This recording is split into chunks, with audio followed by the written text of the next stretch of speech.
friends. Welcome back to your emotional support podcast.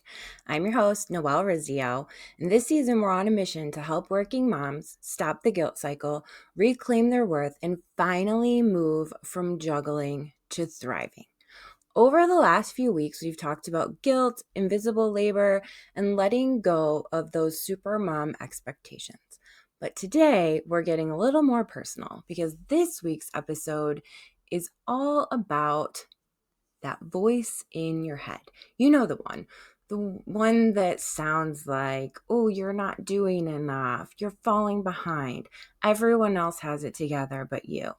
That voice has opinions and she is loud. So today's episode, The Inner Critic, Silencing the Voice That Says You're Not Enough, is all about figuring out where that voice comes from, what it's trying to do, because surprise, it's not all bad, and a few quick ways to turn down its volume when it starts running the show.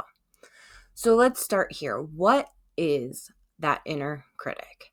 It's that mental commentator that shows up and gives unsolicited feedback on everything you do. It sounds like you, but meaner. It shows up when you're tired or stressed or scrolling Instagram and says, you should be doing more. You should look better. You're failing your kids. It's like having a judgmental roommate living in your brain rent-free, and she never shuts up. But here's the twist. Your inner critic isn't actually out to destroy you. She's out to protect you. At some point in your life, that voice learned that being critical kept you safe, maybe from rejection or failure or disappointment. It thought, if I'm hard on myself first, no one else can be, or no one else can be as hard on me as I am on myself. So the critic was born out of self-preservation, but now she's kind of past her limit. She's overstepping. She's like that helicopter parent in your brain. She's well-intentioned, but exhausting.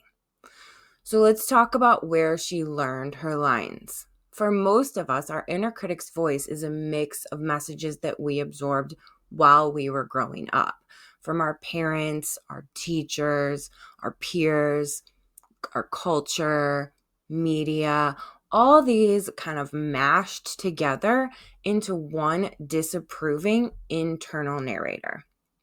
Maybe you grew up hearing things like, don't be lazy, always try your best, be nice. And I know as women, we've heard that one, don't mess up. And while all these things really sound positive on the surface, they can morph into these impossible standards later in life. So when you forget to sign a permission slip, or you lose your temper, or you order a pizza for the third night in a row, that inner voice freaks out because she thinks that imperfection equals danger. She's not evil. She's just outdated. So the good news is that we can update that. So one of the things that I talk about in my book is naming your inner critic. I name mine Nicole because people are always calling me Nicole instead of Noelle, and I absolutely hate it. It drives me crazy. There was one time that I even was spelling my name out, Noelle,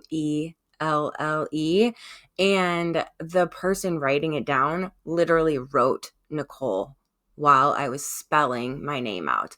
I'm not sure what that is. Do you guys have a name that people mix yours up with? I don't know. It drives me crazy. It's happened for the last 45 years, so I should probably just get used to it. But anyway, I digress. Okay, so giving your inner critic that name helps you separate her voice from your truth. And you can learn to respond to your Nicole when she starts chiming in. So like now when I hear my Nicole say something like, you really should have handled that better, I can say, okay, Nicole, thank you for your feedback, but I'm good. It's funny and it's a little awkward at first, but it's also deeply effective because once you name your inner critic, she loses her power and you stop being the voice and start talking to the voice like it's another person. Okay. It kind of separates you from that voice in your head. And then you can start to break that down. So how do we quiet this inner voice? I'm going to give you some tips. These are tools to help you reframe and retrain that voice when it starts to take over. So the first thing you want to do is you want to name it and externalize it. Like we just talked about, give her a name. Give her a name of something that irritates you or something that is kind of maybe has a little bit of a negative connotation, but isn't something that you like absolutely hate, right? Make her a character. It helps you see that her voice is a voice and not your voice. Okay, try using curiosity instead of judgment. When Nicole starts talking, instead of fighting her, ask, "What are you trying to protect me from right now?" You'll usually find it's fear. Fear of not being enough, of being judged, of losing control. But that curiosity, just asking that question, brings compassion because you start to see why that voice is there. Okay, another thing that you can do is look for evidence. Your inner critic talks in absolutes. You always mess up. You're never patient. You're always yelling at your kids. Okay, but if you pause and ask, is this actually true? I'm going to guess that 99.9% of the time, it's not going to be true. So just kind of challenging that voice and saying, are you actually speaking the truth? And then try to talk back kindly. You don't have to yell at your inner critic or, swear at her like I sometimes do. That just creates a louder argument. Try responding gently, like something like, "I know you're scared, but I am safe." Or, "I don't need to be perfect to be worthy. We're doing just fine."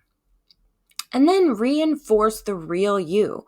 Start ending that conversation with Nicole with what is actually true. Saying things like, "I'm learning. I'm doing my best. I'm allowed to rest." Remember, you can't silence that inner critic by force, but you can retrain her tone. You can retrain what she is telling you. Our brains are wired for negativity, because that's what we've been trained throughout our years of living, is to beware of the negative. Okay, but we can retrain her and kind of make her more positive. Here's the secret sauce: humor. And I think that's the secret sauce for everything in life. But when you laugh at your inner critic, she loses her authority. You can turn her from a dictator into comic relief. Okay? If she starts telling you stuff, just kind of laugh at her like, "Nicole, gosh, you're being ridiculous again." And kind of laugh it off. Not giving her that credibility takes away her authority. Okay? Here's the truth. That inner critic never fully goes away, but she gets quieter when you stop mistaking her for the truth. She still might show up and judge you sometimes, but now you get to choose whether or not you listen to her.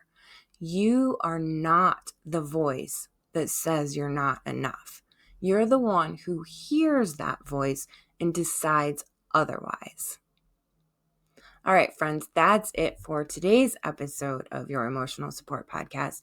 If Nicole has been especially chatty in your head lately, share this episode with another mom who's dealing with her own version. We're all learning how to turn down the noise together. Next week, we're diving into boundaries without guilt, how to say no like you mean it. Until then, take a deep breath, thank your inner critic for trying to help, and remind her, I've got this. I'm so glad you're here.